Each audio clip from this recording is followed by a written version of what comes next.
welcome back. We've had you on the show before on the podcast. Thanks for being here, Mark. Thanks, Chris. Mabruk, the new office coming. Thank you. We're quite proud of it. Now, we took a bit of a break for various reasons. One reason was I think we got really, really busy. Two, there was a lot of change. But most importantly, I think the reason we took a break is we realized we needed to kind of change the podcast itself. We had a lot of interesting guests on before, and it's no discredit to their value or to the interest of their profiles, but I think we wanted to change the type of conversations. And what I mean by that is specifically, we were always talking about generally like business related, entrepreneurship related, startup related, but functional, technical kind of approaches to things, rather than speaking about the people behind the brands and kind of the human side of those stories. And, you know, I think you and I consume a lot of content. Mm-hmm. I know we do because we share thoughts. And whether it's on Twitter, whether it's, you know, existing podcasts, and we often kind of go across the pond to get inspired, you know, whether it's the guys from the All In podcast or whether it's, you know, really influential people on Twitter, etc. We're always trying to consume content from people that are in different markets. And it's almost like we don't have enough people regionally and locally to share their stories and their experiences, which is, absolutely inaccurate. A lot of us have really interesting experiences and life journeys that can be really valuable to the region and people who might listen. We don't have the same audiences. We're not that big of a market. But the reason we're taking a second go at this is to really tell stories in a different light and get a bit more personal and try to create content that might be inspiring or share knowledge to people regionally. Mm-hmm. I guess the first question on that note is, you know, you launched your company, your business in 2017. You're 6 years in. Do you believe that you and people like you in this market have built enough experience to build a book of knowledge that we can hand over to people that are in our footsteps 10 years ago? Do you believe that 6 years in, your experience so far is something worth sharing? Are your learnings, are your lessons worth sharing?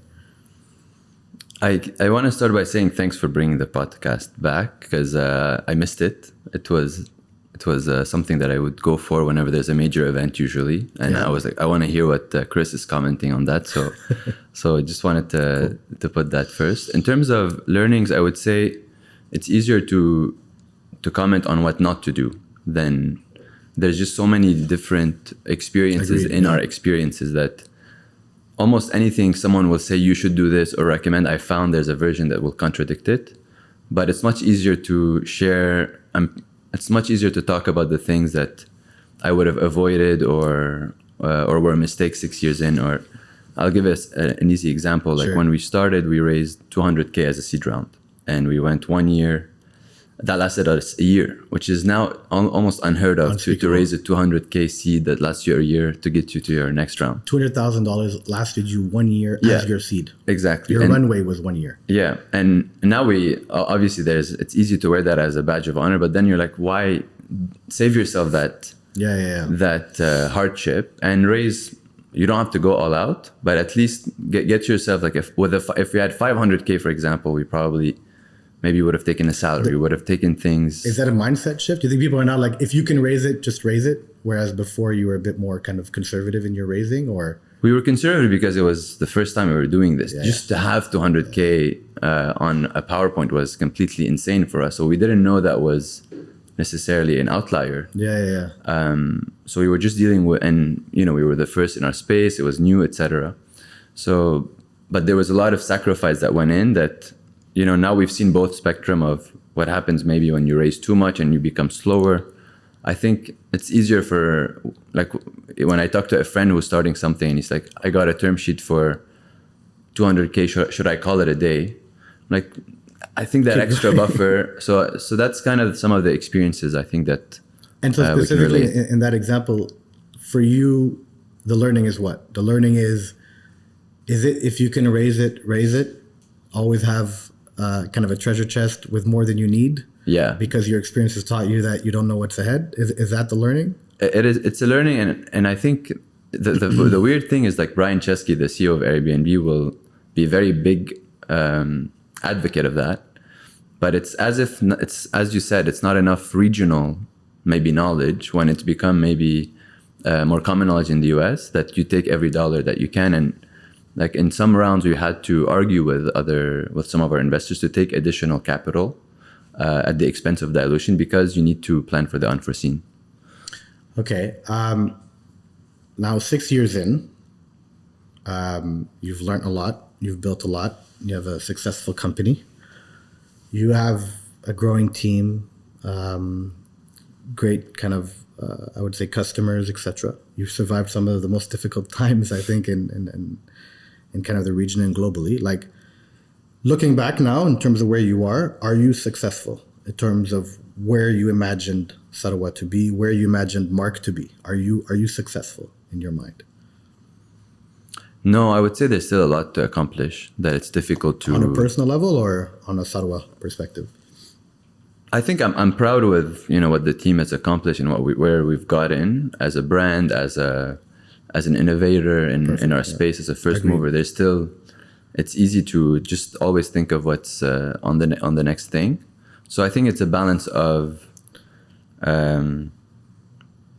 humility with also celebrating. Like a simple thing will celebrate sometimes big numbers at every yearly event, whether it's our assets under management or a trading volume or like a big number, like $1 billion traded, things like that. So I think that's important and we have pride in that. But at the same time, there's always room to do better, to grow. It's like the joke you were making earlier around, have you reached your total addressable market? No, well, okay, get back to work. So and what about like your total addressable like potential? I think that's something that I kind of reflect on a lot these days. Is, you know, there's a lot going on in the world, and my definition of success 10 years ago is probably not the same definition I would have today, based on a variety of things. And when I think about like my personal accomplishments, you know, some days I feel like I'm hyper successful, some days maybe not so much. And I wonder what kind of an entrepreneur in your shoes that's been down the journey that you have, do you feel that your definition of success is the same as it was in the past? Do you feel that you're close to kind of what you might define personally as success for Mark, or do you feel that you're still figuring that out, or it's a moving target? Yeah, I think it's a moving target, and that's the part that surprised me the most, because this is the first time my co-founder and I launch a business, and we didn't know what to expect. Like, so for us, it's about initially you paint a vision, but as it starts to shape up, you have to evolve it. You have to see, especially in our space in investing, it moves quite a lot. So what was popular when we started versus what's now, and consumers that want much more control than initially will shape our view of success. So one thing we've done well is to adapt as customers wanted more control. When we've seen other players in our space that didn't make it or didn't succeed as much, as they've stuck to their view and were stubborn around people want their money managed for them. So I think that ability to adapt and to say, well, that's cool. I think that was our initial take on what people wanted, but we were able to now give them tools to trade on their own. I think that's a success in its way, because we were able to adapt to the needs and the changing wants of the audience. So, yeah. And okay. It's difficult, by the way. As I'm answering, I'm realizing, because you want to get to the big part of this next season is to get to the person, but they're so tied. It's absolutely. almost and that's a great segue. I think for my next question, I think you decided you wanted to be an entrepreneur. You decided you wanted to kind of build your own company, right? You decided you wanted to go on a venture, you know, and build something from scratch by yourself with your co-founders. But you took that journey, you made that decision. And arguably you could say that you're good at that. You built a successful company, a growing company, served thousands of customers, like you said. And so you're a good entrepreneur, and in the general description of what that is. Why, in your mind, reflecting now, why do you think you decided to do that? Why did you become an entrepreneur in your mind? What was that decision kind of coming from? I think it's the desire for more freedom. I saw that the corporate route ahead was not something I think it was an amazing learning, and maybe I could have stayed a bit more. Okay. But I saw an opportunity, and I felt like there was just a desire for more freedom around work practices or financial freedom. A book that I like a lot, that I wrote like a paper on during university, is by Ricardo Semler. He's a Brazilian entrepreneur that really changed and experimented a lot with how we work. Yeah. So in his time, I guess beginnings of either remote work or flexibility or things like that. And I found these ideas really cool to tinker and just reimagine how, not just the work itself, but how it gets done. So there was a lot of curiosity in the elements of entrepreneurship, in technology that led me there. Like 6 years on, that freedom, that financial freedom, that flexibility, what you're describing, is it real? Have you accomplished that? In a lot of ways, yes. It's important to note that ultimately you create a lot of your environment. So if you don't like it, or if you like it, it's a lot of it's built by mostly the management team, the co-founders, and it's important. I would say I think now there's a lot of balance between, or from founders that I'm seeing compare the VC-backed model to more of a fully owned business. And so we start to learn about the perspectives there, the differences there. And the reason I'm mentioning that is I think there's always some extent to more freedom that you can get, or a trade-off between raising capital or having that. But in all things compared, yes, it's accomplished. It's in a big way accomplished. And how has that evolved over the last 6 years? Like, obviously 6 years in, the flexibility, the processes are in place, the organization is kind of a bit better managed, I would assume, just with experience. How has it changed over the years? I mean, obviously, I would assume that wasn't the case the first 6 months or 1 year of the business, but now 6 years in, these choices, that lifestyle, the kind of success definition that you had in your head is getting closer and closer. But how has it evolved over the years? How has it changed? I think when you want to start something, you think you're going to be your own boss, which is a crazy of an illusion. So there's also like certain myths that get debunked. Okay. So you work for others, like you're the number one employee of everyone, whether it's the investors, the employees, everything. So in some sense, you're like, oh shit, I was duped. And in other ways, you can design. For example, we're very proud to be remote, and we've developed, and we were born in a native remote environment where initially, our CTO would be somewhere, we would be somewhere else, and we just learned to be remote, and eventually, especially after COVID, it normalized it. So I think to have a say and to own that is also, we're very grateful for it. But I think there's both sides to it. It's not complete. I think you're being super diplomatic in how you're answering, but I agree. I think it's like there are pros and cons, obviously, of being an entrepreneur, et cetera, and being your own boss, et cetera. But I think it's really interesting that you said that we got duped, that we don't report to anybody. If we could be a bit more explicit, right? If we could explain what that means, right? How would you kind of describe that, in the sense that fine, you don't have a reporting line to one person who tells you what to do, but I think it's really important that if somebody wants to start a company today, that they really understand what you're saying, right? Yeah. And so, if you don't mind just elaborating on that a little bit, what do you mean by you have many reports? I can answer for you, but I don't want to. I'd love to kind of get your perspective, but just elaborate on that a little bit, because I think it's critical for people to hear.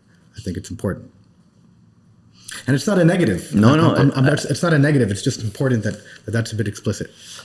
I mean, the first example that comes is, well, you want to build, first of all, you have a lot of stakeholders that you want to please. And Investors, co-founders, employees. You want to build culture. You want to ensure that you can build something that can last, that can be there. That you're not giving as much input. Yeah.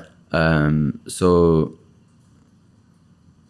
yeah, I get it. I agree that it's important to be more precise. It just seems so obvious to me now, but you're right. This was something that earlier you think you have. I think just by wanting to do a good job and to have so many stakeholders, especially in fintech, where you have suppliers, regulators, employees, like just so many stakeholders you want to balance. Yeah. You end up just getting a lot of shit sometimes from. If I may, would you then agree with the statement that the illusion is the belief of choice itself? Because essentially, once you become your own boss, the leader, the entrepreneur, etc., the choice is no longer there. So, for example, that's a very good. I want to leave at 6 p.m. because it's my right. The reality ends up becoming I cannot leave. It's not even a choice to leave at 6 p.m. because I have to finish this because I am accountable to it. Mm-hmm. Right. So the illusion of flexibility and freedom, etc., is actually it's absolutely an illusion. It's the choice is completely removed from the equation when the accountability sits and rests solely on you and your co-founders. Yeah. Right? So you'd agree with that, yeah. And leading by example and wanting to. So the choice itself is removed, right? It's almost like, you have freedom. You can make those decisions. You can leave at 6, but at a huge detriment or cost or kind of sacrifice to something else, right? And so that's like essentially what ends up happening. Yeah, and what at least was in the early days, yeah. Exactly, and before it was what was a job, and we took our jobs like I know from your Kareem days, and before we were extremely invested.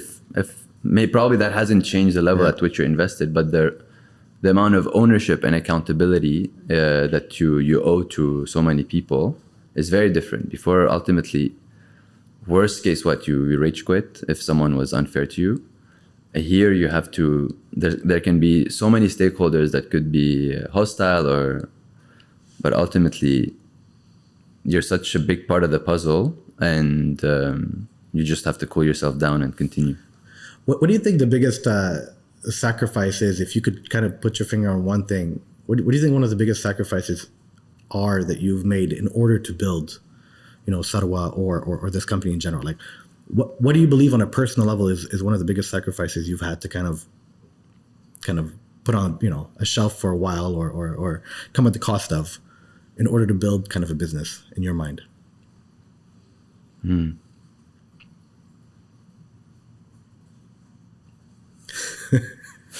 It's a deeper question than you anticipated. Okay. I think probably having a board that. So now I'm much more, as you said, there's no right or wrong, but I think it's important. I think for the listener or someone that's thinking about starting a business, I think a lot of us think the default is raising capital, and I think should be more and more awareness on.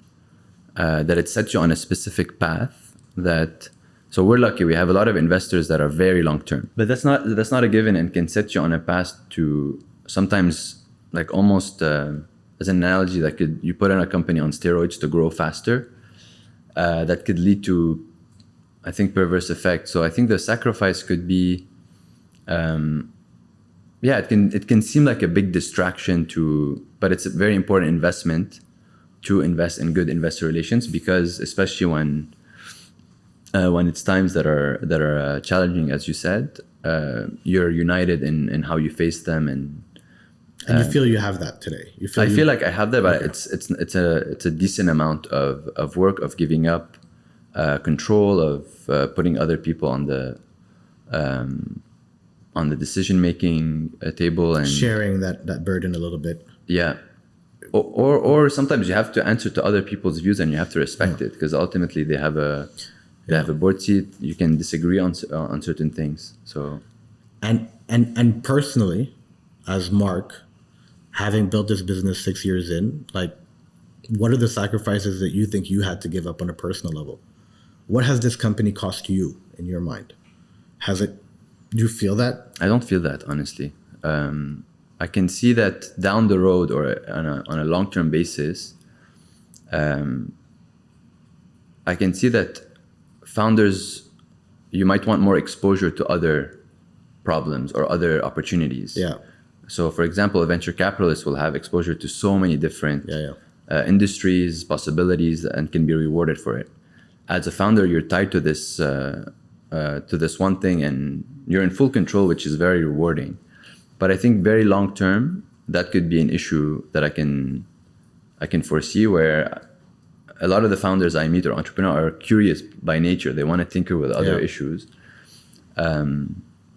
So I think the opportunity cost of working on other things down the road could be something I can foresee. It takes ultimate focus in order to build anything successfully. And that comes at the cost of not being, not giving time to other things. Yeah, potentially. It's as you said, but there's also a big part of being an entrepreneur is the resilience. So if you don't have that resilience to carrying it out fully, you're doing it wrong in a certain sense because it's a longer journey. It's often described that the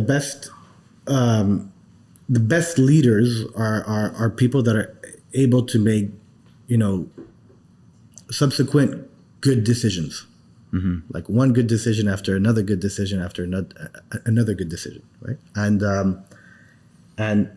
in theory, the best leaders make more good decisions than bad decisions. Now, the definition of good decision or bad decision is, let's leave that ambiguous for now, but generally a good leader, beyond, supporting their team, beyond kind of doing all that stuff, there are people who are able to make the best decision in that moment based on the information that they have, and that those decisions happen more than they don't. What are some of the best decisions you made in your life in terms of getting you to that point, be it before kind of starting Sarwa or during Sarwa?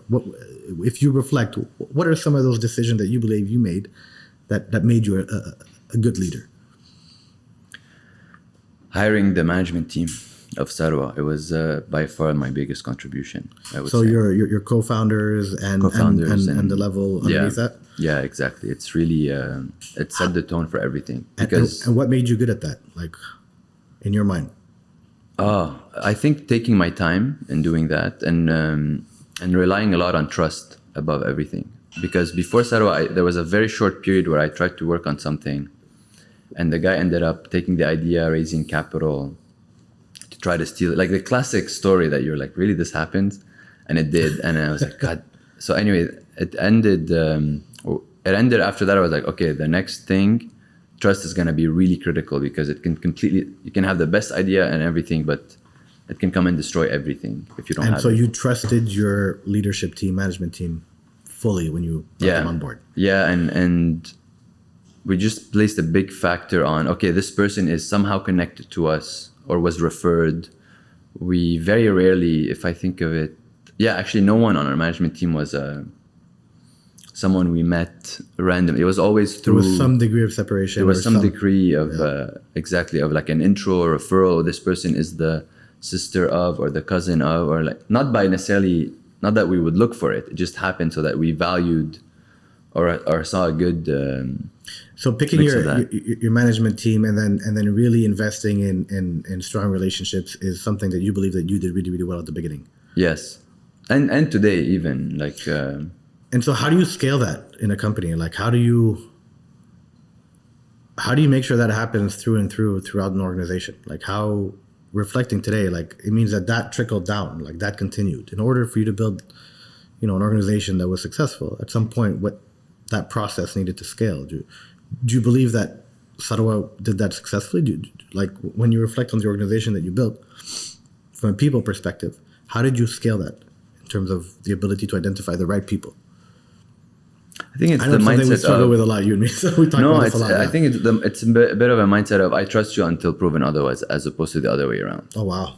So, okay. And sometimes it's gonna backfire. But if I think of it, it only backfired a handful of times, and we had to act quickly. And as you can imagine, sometimes let go of a person that could abuse that system. But it's so rare that it's really worth it. So for us, it just makes a lot of sense.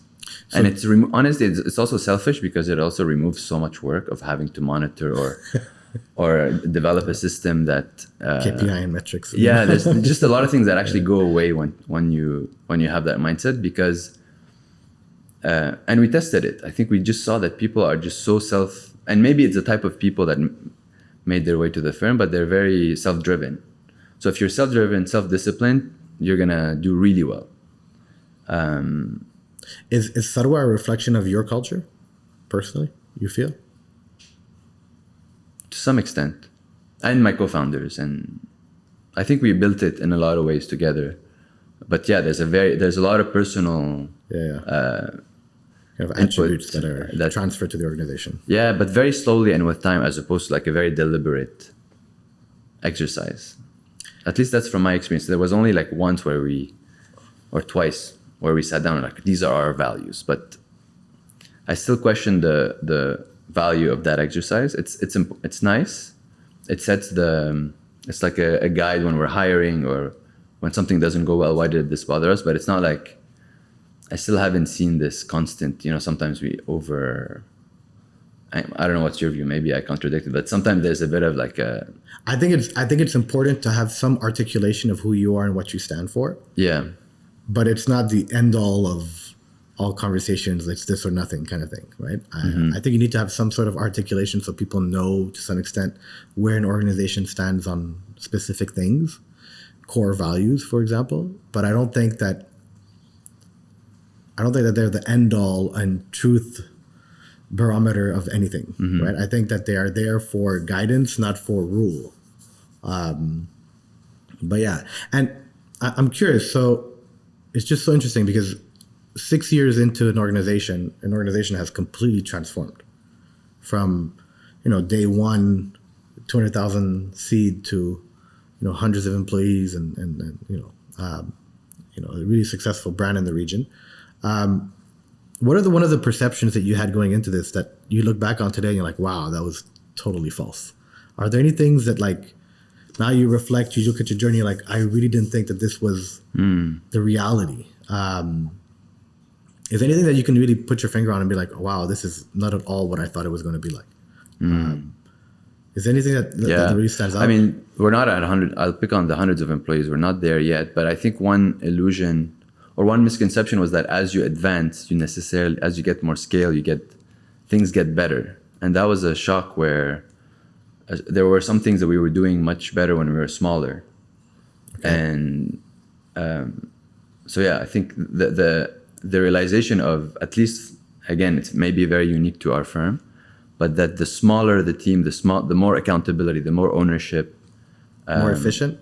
The more efficient, the more, just everything kind of, the less you have need to talk about the work. Like the worst kind of work, I think, that frustrates founders is when you're working about how you work and how you organize yourself, and you're like, man, we just know what we need. It's actually an example where we need to go. Yeah, like it's like I often argue about OKRs. We tried it. It was for us the biggest waste of time because sometimes you know what you need to do, and then you're drafting metrics and all of that around what you need to do. But you could have just by the time you're done, you could have just done the thing. Yeah. Yet you still had to do so much documentation and and process around it. But it's because you're big and you need to align people. But ultimately, I think that's what it's nice. That's the benefits of having like 6 years in, as you said, because you start to see what works for you. It doesn't mean it hasn't worked for others, but there's a lot of sometimes that's the danger of honestly over consuming content, or you try to add things to your organization that are completely irrelevant. Maybe it's to our culture or to the Middle East. Maybe there's that aspect, but it's an exported concept that just doesn't work. So I think I think what you said is completely true. Like every single instance in any organization where we try to implement OKRs or any kind of planning and KPI kind of, let's say, strategy has always been a failure, in my experience as well. And I wonder if that's because we're plagued regionally on our inability to think too far ahead, and we're very execution minded. I think a lot of successful organizations are great at execution, I think about the organizations I was a part of. We were terrible at planning, but we were really good at execution. You know, we would come up with an idea, and within a few days, sometimes a few weeks, we would, you know, churn out a product and churn out the comms and run the campaigns. Everything would be last minute. And on one front, it's amazing. It's, you know, really exciting, and we're running. But on the other side, I mean, we're plagued with this inability to think kind of, you know, far ahead. And OKRs are, you know, quarterly. They're, you know, they don't need to be like, you know, 2 years ahead of time all the time. But and then, you know, you're right. Sometimes you over obsess on what's the right metric for this and what's the metric for that, and you know exactly where you need to go and you know exactly how to do it, but you're too focused on the narrative of the measurement of how we're going to get there rather than doing the work itself. It's like doing this. Yeah, exactly. Now, the whole point of these conversations, I think this time around for me is it's exactly that moment. It's looking across the pond and saying, hey, Google invented this way of, you know, aligning KPIs and metrics to an organization and setting objectives. We should be doing it. Yeah, it's right. Good. If Exactly. Google does it, we should be doing it. But I think the right answer is, do you always put in the destination in Google Maps and trust the route? You don't. Yeah. You don't always trust it, right? I think that's fundamentally like if you're from Dubai and you put something into Google Maps and you're like, hey, why is it taking me this way? This doesn't make any sense. I know a way better way to get there. That's exactly what we should be thinking as a region. Like we might know better what's best for us sometimes too. That's and the to thing. have that self-trust in ourselves as well. Yeah, exactly. And that's the thing when most of us, or it's still a new environment that you have a lot of first-time founders, the first reflex is I need to see how the best do it and apply that to my company. But now you look at Google today, they're like, everyone's making fun of them on how behind they are in the AI race, for example. Yeah. So even the best maybe they have been the best at that point in time, and it's not something that age well. Or maybe the guy that wrote the book just wanted to sell his book, and he made it seem like 100%. they were following it. Yeah. So there's so many different And motives. what works for them doesn't need to work for everybody else, right? Yeah. But the default is always like, I'm not doing it too well. I'm not adapting. There's always, the first reaction I've seen is we'll try it a couple more times before we ditch it. Yeah. And I think that's the value to your first question is what can someone with some experience bring in even after a couple of years? It's some of these things that you can save a lot of time, or at least just knowing that this is not a standard or there's no right or wrong. Yeah. Do you agree with so I think what I struggle with a lot in terms of even from a Duck Life perspective, from a No Bueno perspective, is the reality that a lot of companies, especially startups that are entering a new space or a new industry and are taking a different approach to how they're doing things, a lot of times the answer is nobody knows how to answer this question. You know, and sometimes the answer is not out there. The answer is internally, and you have to try it, you know, and you have to test it and you have to try it. And do you believe that like the most successful organizations are the ones that are able to acknowledge that and build their own solution rather than try to emulate or do what somebody else did? 100%. And it takes confidence to push back on a view that someone might be pushing that is the wrong solution, but because I agree with that. That's essentially like when we think about the most successful companies, most successful leaders, they've come up with innovative new approaches or solutions to doing things, which if you look externally too much, it'll distract you from a new way of doing things, right? It will be an adaptation of something that you saw rather than a solution that truly serves the problem itself. And I think, I mean, we've encountered that a few times, I think, in the different organizations I've been a part of. And I see it more and more. I mean, we serve quite a lot of startups.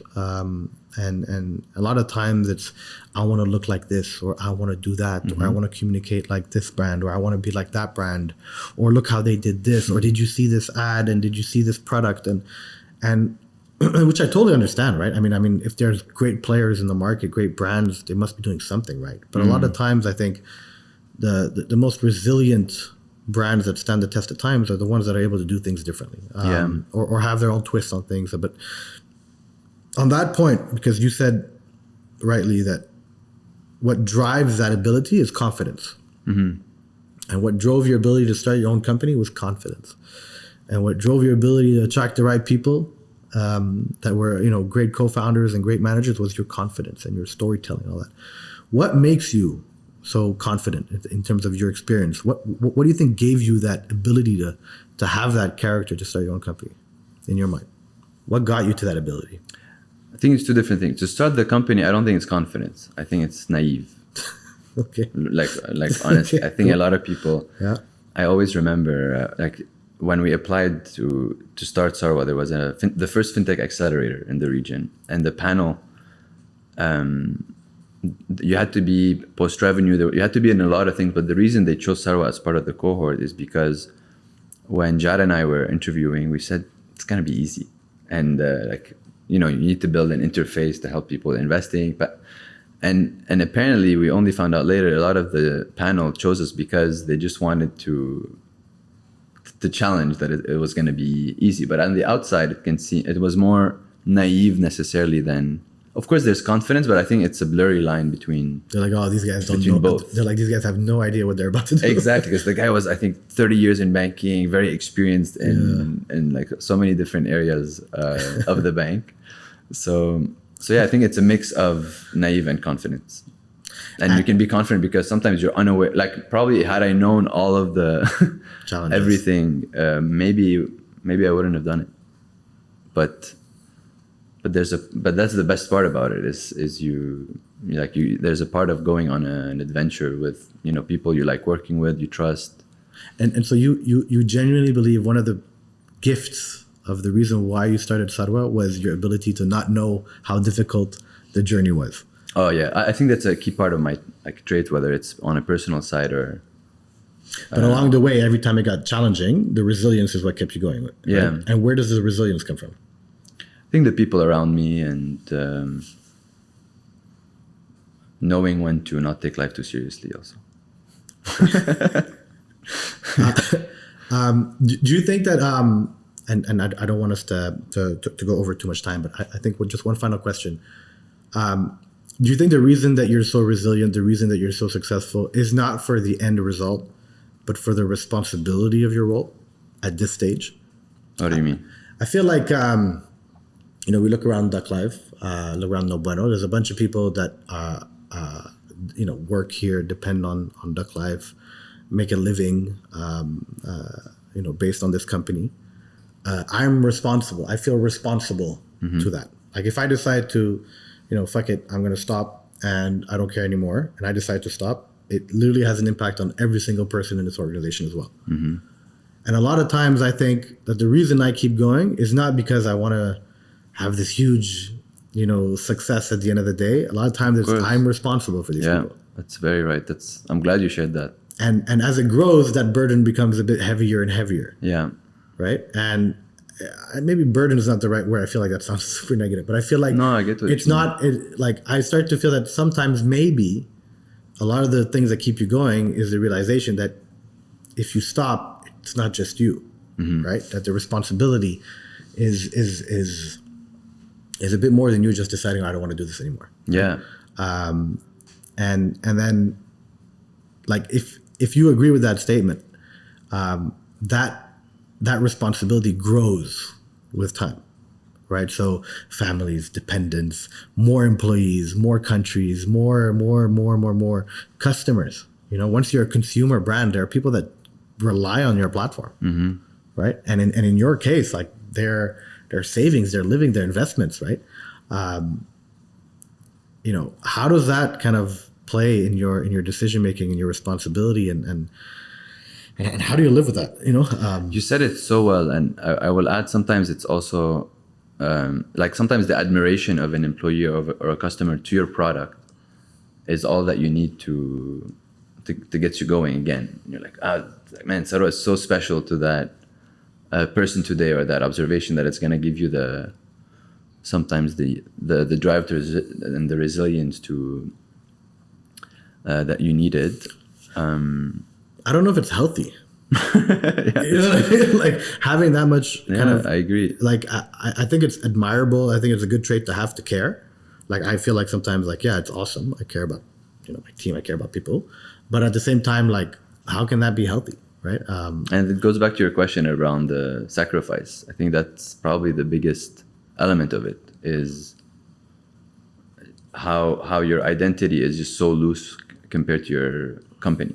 Of course. And they have such different needs, such different path. They have so little to do with each other's well-being at times, yet they're they so have the same intertwined. Decision-making. Yeah, they're so intertwined. Yeah. Mark, thank you. Great conversation. Thanks for coming on. Thank you. Hopefully people enjoy the conversation, and we'll have more of these conversations. We'll probably have you on again. Pleasure. Thanks for making it. Thanks, Chris.